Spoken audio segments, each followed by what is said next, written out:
ఓమస్మద్గురుభ్యో నమః.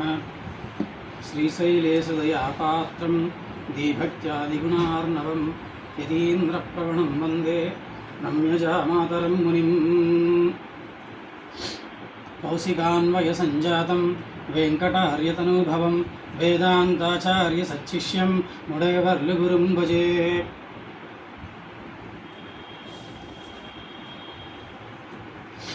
తాతగారి త్రినక్షత్రానికి వేయించేసినటువంటి ఉభయ వేదాంత ప్రవర్తకులు పండితులు అయినటువంటి శ్రీ వైష్ణవ గోష్ఠికి పేరు పేరు చెప్పట్లేదు, సమయానుకూలంగా పేరు పేరున వారి తిరువడి తామరలలో దాసరాన్ని సమర్పిస్తూ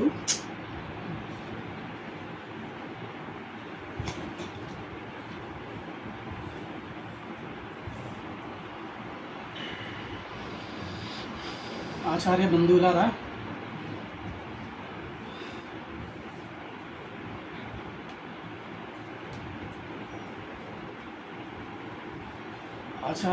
ఆచార్యుల యొక్క వైభవాన్ని పెద్దలందరూ వారి వారి అనుభవానికి తగినట్లుగా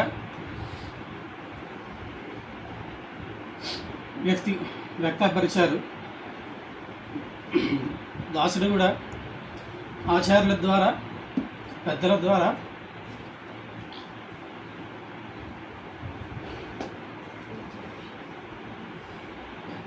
తెలుసుకున్న 4 విషయాల్ని మీతో, మా అందరితో పంచుకుందామని ఏదో 2 ముక్కలు చెప్దామని వచ్చాడు. పుస్తకం పట్టుకొచ్చేసాడు, ఏం చెప్తాడో ఎంతసేపు బాబాయ్ అనుకోకుండా ఆల్రెడీ ఆలస్యం అయిపోయింది సమయం. ఇప్పటిదాకా అమృత వర్షాన్ని కురిపించారు పెద్దలందరూ. రాళ్ల వర్షం కూడా తప్పలేదు.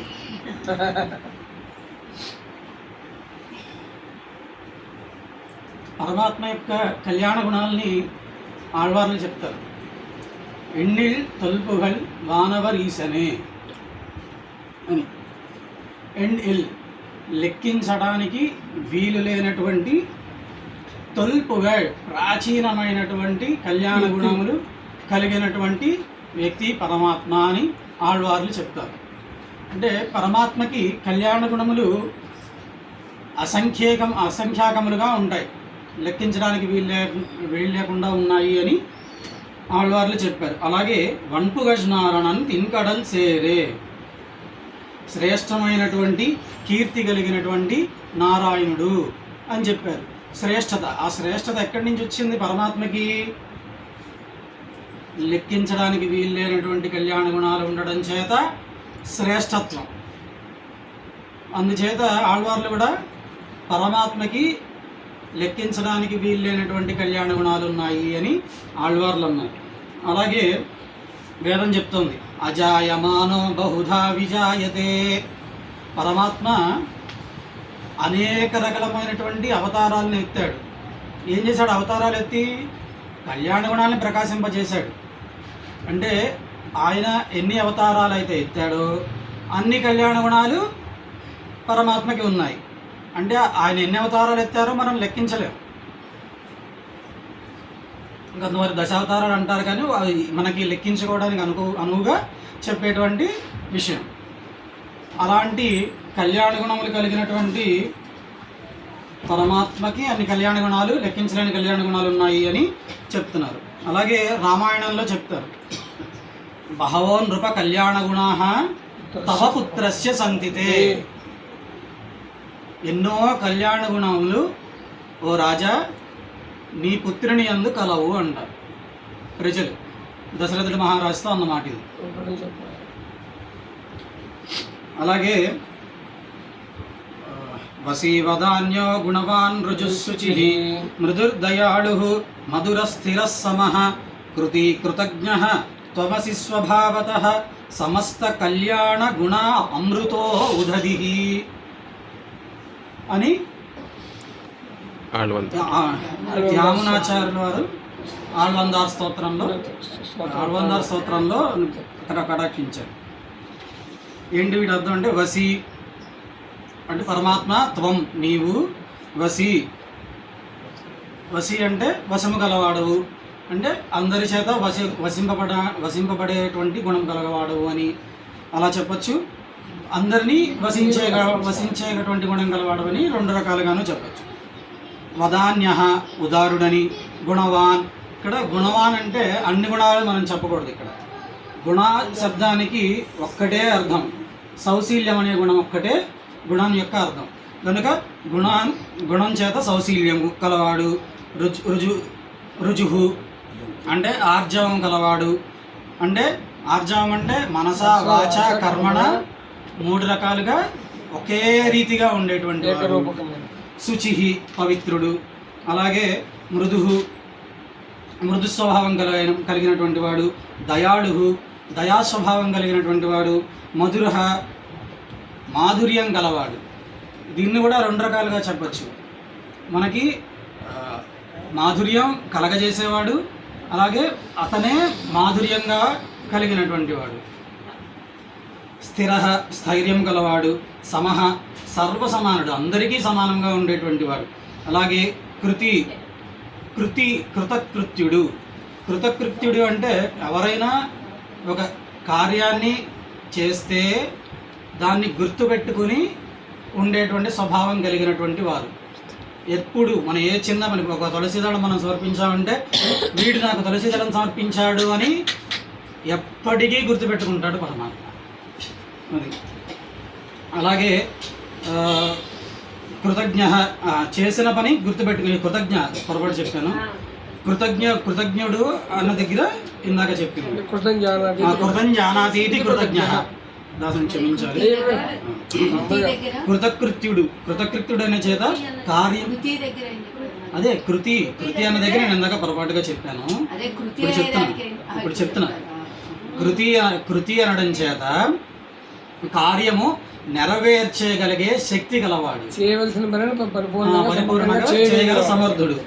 అలాగే కృతజ్ఞ ఇందాక చెప్పినట్టుగా చేసిన పనిని గుర్తుపెట్టుకుని మర్చిపోకుండా ఉండేటువంటి వాడు. కృతజ్ఞానాతీతి కృతజ్ఞ అని. స్వభావత ఆ తర్వాత ఇవన్నీ గుణాలు చెప్పి ఈ గుణాలన్నీ కూడా స్వభావత సహజంగానే, స్వభావత సమస్త కళ్యాణ గుణా, ఇవే కాకుండా మిగిలిన కళ్యాణ గుణములన్నిటినీ కూడా అమృత ఉదధిహి కలిగిన అమృతంగా కలిగినటువంటి, సముద్రంగా కలిగినటువంటి పరమాత్మ. అంటే కళ్యాణ గుణములు అనేటువంటి సముద్రం అని చెప్పచ్చు. ఒక్కొక్క కళ్యాణ గుణము ఒక్కొక్క సముద్రం కింద చెప్పచ్చు. అటువంటి కళ్యాణ గుణములు కలిగినటువంటి పరమాత్మ అని చెప్పారు. అలాగే రామాంజుల వారు కూడా జ్ఞాన బలైశ్వర్య వీర్య శక్తి తేజ సౌశీల్య వాత్సల్య మాధవ సౌహార్ద్ర సామ్య కారుణ్య మాధుర్య గాంభీర్య ఔదార్య ఇలాగా చెప్పి మొత్తం చెప్పి అసంఖ్యేయ కళ్యాణ గుణగణ మహౌఘ మహార్ణవ అన్నారు. అంటే ఇన్ని కళ్యాణ గుణములు ఇవే కాక ఇంకా ఎన్నో కళ్యాణ గుణములు గణములుగా కలిగినటువంటి పరమాత్మ. కళ్యాణ గుణాలే కాదు, గుణములు గణములుగా కలవాడు పరమాత్మ అని చెప్పారు. అటువంటి కళ్యాణ గుణములు అసంఖ్యేయకంగా కలిగిన వారని చెప్పారు. ఇట్టి వైభవం కలిగినటువంటి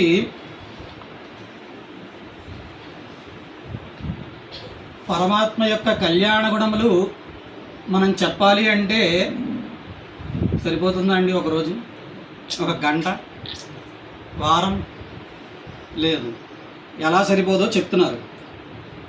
ఆల్రెడీ ఇందాక మనకి విజయలక్ష్మి గారు చెప్పినట్టున్నారు. కాదు, తర్వాత చెప్తున్నారు. ఇక్కడ చెప్తున్నారు, నిశిక్షయాన్ నివర్తంతే నా అంతరిక్ష క్షితిక్షయాత్ మతిక్షయాన్ నివర్తంతే నా గోవింద క్షితిక్షయాద్ గోవింద గుణక్షయాద్ నా గోవింద గుణక్షయాద్. ఆకాశాన్ని బాణాలతో కప్పేయాలనుకునేటువంటి వాడు తన అంబులి బదులటువంటి బాణాలు అయిపోయి వెనుదిరగాలి తప్ప అంతరిక్షం ఖాళీ లేక కాదు. అలాగే పరమాత్మ యొక్క కళ్యాణ గుణాలని చెప్పేటువంటి వాడు తన బుద్ధి, తన మతిలో ఉండేటువంటి గుజ్జు అయిపోయి ఆపేయాలి తప్ప వారి కళ్యాణ గుణములు అయిపోయి మాత్రం కాదు. అటువంటి కళ్యాణ గుణములు ఎన్నో అసంఖ్యేయ కళ్యాణ గుణములు కలిగినటువంటి పరమాత్మ అని పెద్దలు చెప్తారు. అలాగే ఈ కాలతత్వం ఉన్నంత వరకు కూడా ఈ కళ్యాణ గుణములు కనుక చెప్పడానికి ప్రయత్నిస్తే ఈ కాలతత్వం ఉన్నంత వరకు కూడా చెప్పడానికి పూర్తి చేయడానికి శక్యత ఎవరికీ లేదు. అయినా ఈ నారాయణ శబ్దం చేత చెప్పబడేటువంటి కొన్ని ముఖ్యమైనటువంటి కళ్యాణ గుణాలు మనకి ఆళ్వారులు ఎంత కృప చూడండి. ఇన్ని కళ్యాణ గుణాలు చెప్పేస్తే మన బుర్ర ఎక్కడ అందుకోదో, వీరిని భయపడి మళ్ళీ వెనుదిరిగి వెళ్ళిపోతారేమో అని చెప్పి మన పూర్వాచార్యులు ఎంత కృపతో మనకి కటాక్షించారో చూడండి. నారాయణ శబ్దం చేత 4 కళ్యాణ గుణాలని మాత్రమే చెప్పారు. 4 కాదు, 4తో 2 యాడ్ చేసి 6 చెప్పారు. మళ్ళీ 6కి 2 యాడ్ చేసి 8 చెప్పారు. ఎందుకు ఇలా చెప్పడం అంటే మన మొహానికి 6 గుణాలు లేదు, 4 గుణాలు లేదు, 2 గుణాలు లేదు, 1 గుణం చాలయ్యా. అసంఖ్యేయ కళ్యాణ గుణాల్లో ఏ 1 గుణం చాలు మన జన్మ ధన్యం అయిపోవడానికి, మన పరమాత్మ మన ఆత్మ ఉజ్జీవించడానికి. అలాగా 4 గుణాలు. ఏమిటా 4 గుణాలు? వాత్సల్య, స్వామిత్వ, సౌశీల్య, సౌలభ్యాలు 4. ఇవి ఆశ్రయణ సౌకర్యాపాతకాలు. ఆశ్రయణ సౌకర్యాపాతకాలు అంటే మనం ఆశ్రయించాలనుకోండి, వాళ్ళు మనం ఆశ్రయించడానికి వెళితే మనం నొప్పుకుంటారా, మన దగ్గరికి వెళితే రమ్మంటారా, తీసుకుంటారా, ఇలాంటి భయమేమీ లేకుండా కొన్ని గుణాలు ఉన్నాయి. 4 గుణాలు అని చెప్పి వాత్సల్య, స్వామిత్వ, సౌశీల్య, సౌలభ్యాలు ఈ 4 చెప్పారు. ఈ 4 ఆశ్రయణ సౌకర్యాపాతము. మరి సౌకర్యాపాతకములు. మరి ఆశ్రయించిన తర్వాత మరి మనకు కావాల్సిన పని చేసి పెట్టగలరా? మరి అలా చేసి పెట్టకపోతే అలాగా? చేసి పెట్టగలరు అని ఆశ్రిత కార్యాపాతక గుణాలని 2 చెప్పారు. జ్ఞాన శక్తులు. ఇంకా తర్వాత ముందుకు వెళితే ఇంకొక 2 చెప్పారు. ప్రాప్య పూర్ణత్వం, ప్రాప్య పూర్తులు. ఈ 7. ఇందులో 4 వాత్సల్య, స్వామిత్వ, సౌశీల్య, సౌలభ్యం 4 గుణచతుష్టయం, గుణ షట్కం 6 ఇది జ్ఞానశక్తులు 2 కలిపి గుణషట్కం, ప్రాప్యపూర్తులు 2 కలిపి గుణాష్టకం. ఈ రకాలుగా ఉన్నటువంటి పరమాత్మ యొక్క కళ్యాణ గుణాలు మనం ఒక్కటి తలచిన చాలు అని మనకి ఆచార్యులు పూర్వాచార్యులు మనకి కటాక్షించారు. అలాంటి కళ్యాణ గుణములు కలిగినటువంటి పరమాత్మ ఆచార్యుడిగా అవతరించారు. పరమాత్మయే ఆచార్యుడిగా అవతరించారు. నేను చెప్పట్లేదు, ఇది ఇందాక విజయలక్ష్మి గారు కూడా శ్లోకాన్ని చెప్పారు. సాక్షాన్ నారాయణో దేవః కృత్వా మర్త్యమయీన్ తను మగ్నాన్ ఉద్ధరతే లోకాన్ కారుణ్యాత్ శాస్త్రపాణినా. సాక్షాత్ నారాయణుడైనటువంటి పరమాత్మ ఇక్కడ దేవః అనే శబ్దం దేవశబ్దంలో వాడలేదు. దేవః అనే శబ్దం చేత ఇక్కడ క్రీడ చెప్తున్నారు. క్రీడ ఎందుకు చెప్తున్నారంటే పరమాత్మ లోకాన్ని ఉద్ధరిస్తున్నాడు కదా, లోకాలన్నిటికీ నాథుడు. అంటే ఈ లోకంతో ఆయన క్రీడిస్తున్నారు, లీలా విభూతి కనుక. సో అందుచేత ఇందులో ఈ లోకాల్లో ఇందులో మునిగిపోయినటువంటి సంసారంలో మునిగిపోయినటువంటి వాళ్ళని మగ్నాన్ ఉద్ధరతే లోకాన్, ఈ లోకాన్ని ఉద్ధరించడానికి శాస్త్రపాణిన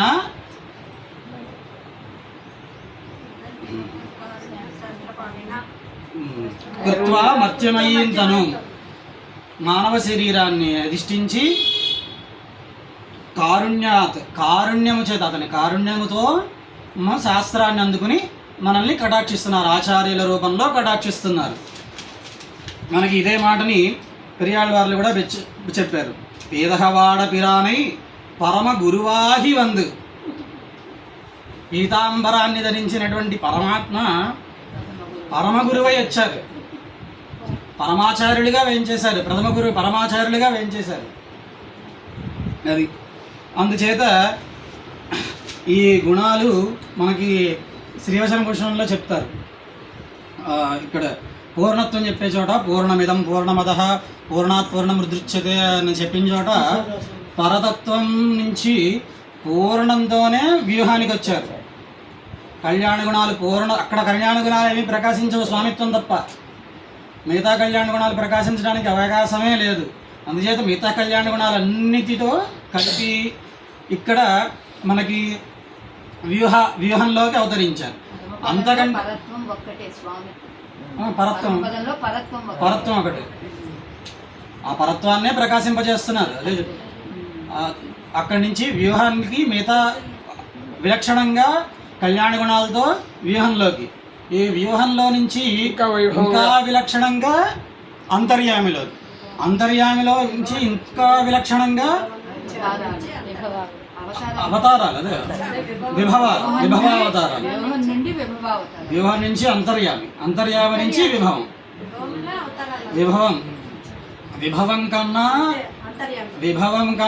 విభవం కన్నా మించి అర్చావతారంలో మనకి ముఖ్యమైన కళ్యాణ గుణాలు ఉన్నాయి అని చెప్పి మనకి శ్రీవచన భూషణకారులు చెప్తారు.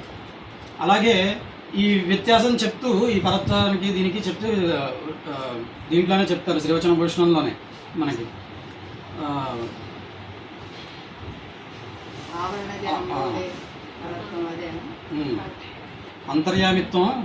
అంతర్యామిత్వంతో మొదలు పెడతారు. భూగర్భ జలం బోలే అంతర్యామిత్వం, ఆవరణ జలం బోలే పరత్వం, పార్కడల్ బోలే వ్యూహం, పార్కడల్ బోలే వ్యూహం,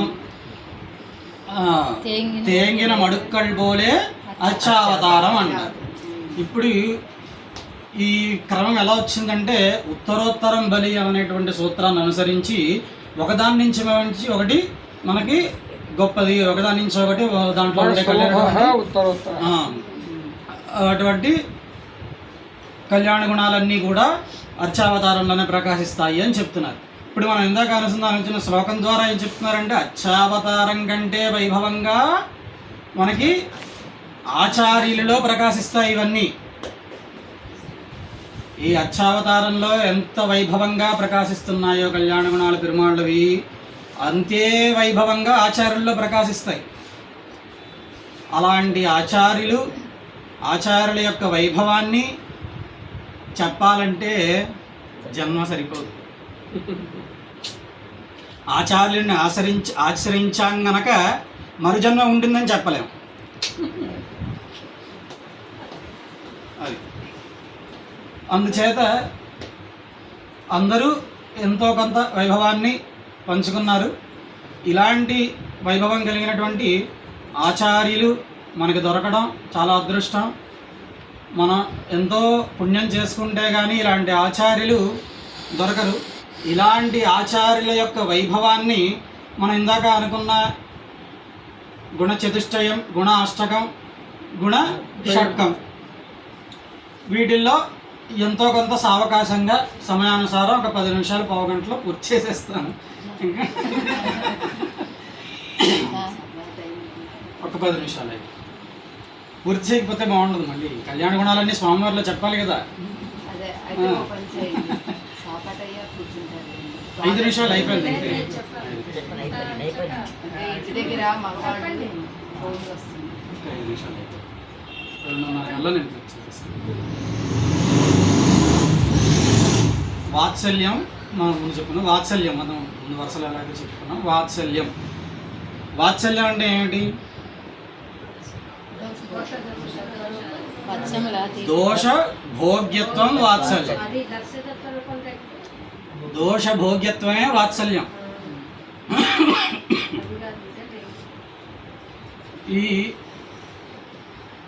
ఈ విషయాన్ని దాసుడు కట్టులారా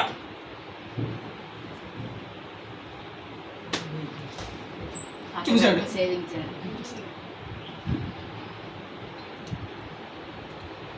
పిల్లలు పక్కకి తప్పిపోతుంటే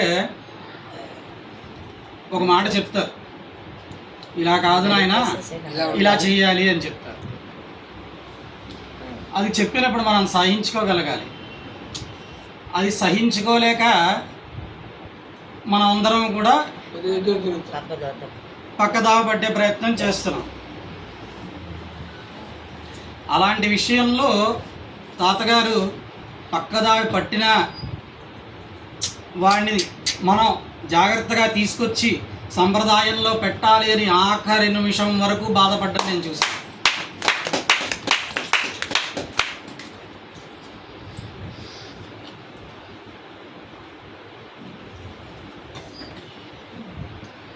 అంతటి వాత్సల్యం కలిగినటువంటి ఆచార్యులు.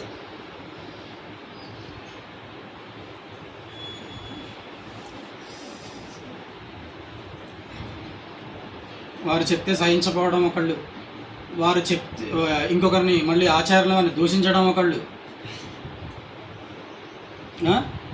ఇలాంటివన్నీ చేస్తూ ఉన్నాం మనం.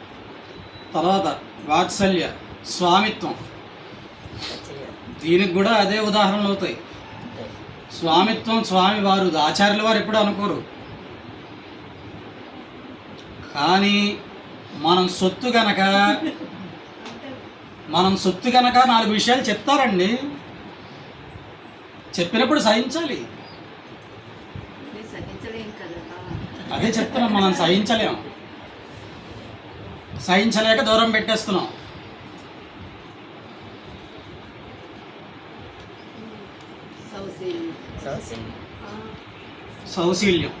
సౌశీల్యం అంటే రామాంజలి వారి చిన్న సన్నివేశం ఒకటి చెప్పండి. వారి మీద ఉన్న ఒక చిన్న పాల్సరాన్ని మనం అనుసంధానం చేసుకుందాం.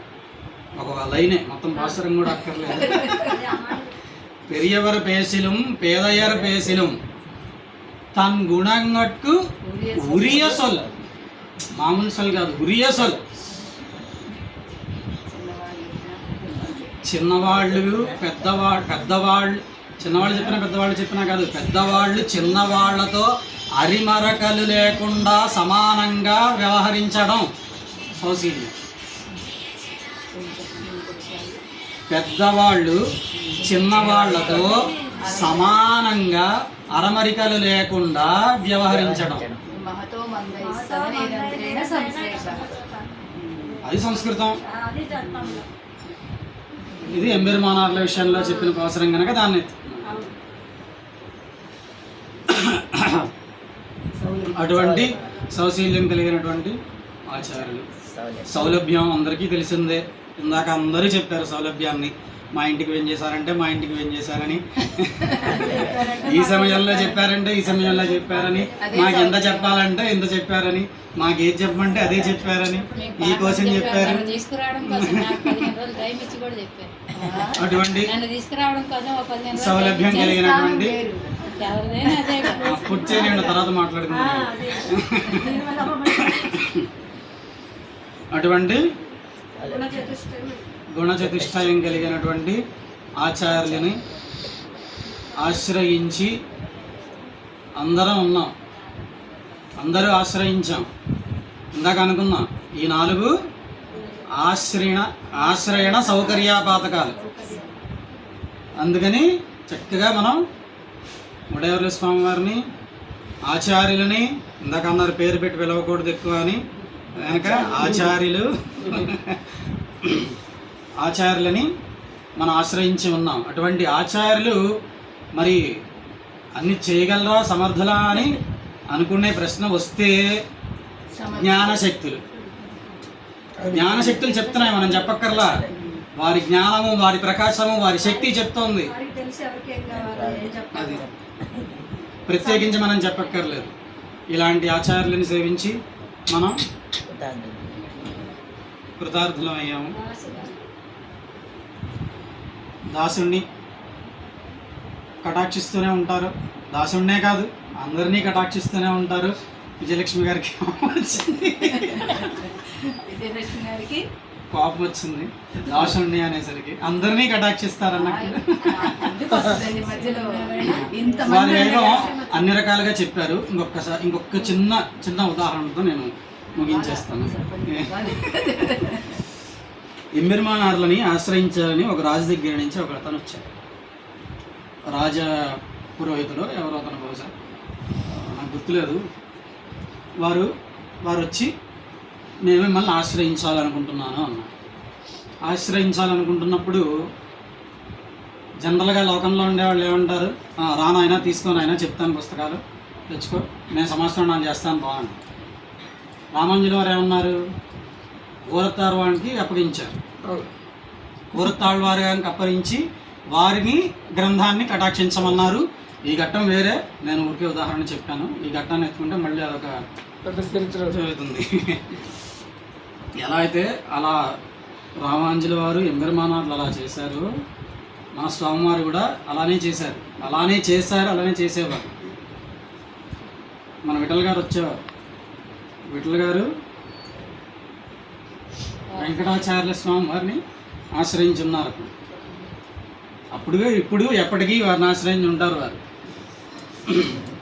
ఆశ్రయించిన వారు ఇక్కడ వారి దగ్గరికి వెళ్ళడానికి కొంచెం ఎప్పుడో సమయం కుదిరినప్పుడు వెళ్ళాల్సి వస్తుంది కనుక ఇక్కడ లోకల్లో విజయవాడలో ఉండాల్సిన వచ్చే సమయంలో ఉంటున్నారు కనుక ఇక్కడ లోకంలో ఎవరైనా ఉన్న వాళ్ళని ఆశ్రయించాలి అనే ఉద్దేశంతో అడిగితే స్వామివారిని వారు వెంకటాచార్యులు గారిని అడిగితే వారు తాతగారు ఉన్నారు, ఇలాగా స్వామివారు ఉన్నారు ఇక్కడ, వారిని ఆశ్రయించండి అని చెప్తే వారు వచ్చారు.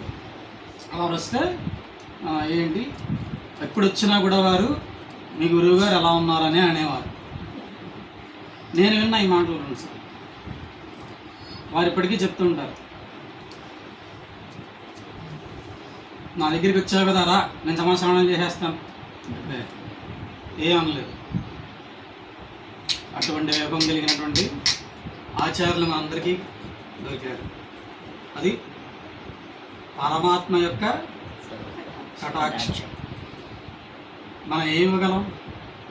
శ్రీవచన భూషణంలో చెప్తారు, ఇంకొక విభూతి ఉంటే గనక సమర్పించాలి. అది ఉండదు, సమర్పించడానికి ఏం లేదు. మనం చేయాల్సిందేంటి? ఒకటే ఒక కార్యక్రమం, ఆచార్యులు ముఖ వికాసం కలిగించేటువంటి కార్యక్రమం.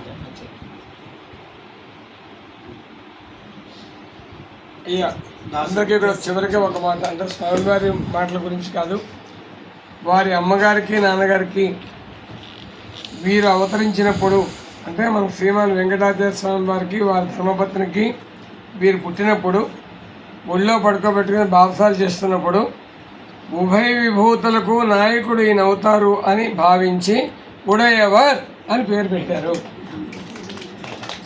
అందువల్ల ఉడయవర్ స్వామి వారు వారయ్యారు. అది మొదటి విషయం. మనందరం, నేను లేస్తే మీకు ధైర్యం అమ్మయ్య అయిపోయింది రాని, మనందరం సరిగ్గా 10:30 నుంచి 2:30 దాకా మాట్లాడుకున్నాం. ఈ 4 గంటల మాటలని ఒక్క వాక్యంలో ఎవరైనా చెప్పగలరా? అందరూ పెద్దలు, పండితులు, విదుషీమణులు. ఇది ఏమాత్రం ప్రశ్న కాదు. కానీ ఒకే ఒక్క వాక్యంలో చెప్పుకోవాలంటే శ్రీమన్నారాయణుడు, భగవద్ రామానుజుల వారు, నమ్మాళ్ళవారులు, నాథమునులు, మన యొక్క గోపాలాచార్య స్వామి వారిలో లోపల ఉండే కళలు అన్నీ కలిసి తానే శిష్యనుమాయ్, తానే ఆచార్యనుమాయ్ మనకు అన్ని గ్రంథాలు வெளியிட்டு அருளினான். ஸ்ரீமதே ரம்யஜாமாத்ரு முனீந்திராய శ్రీరంగ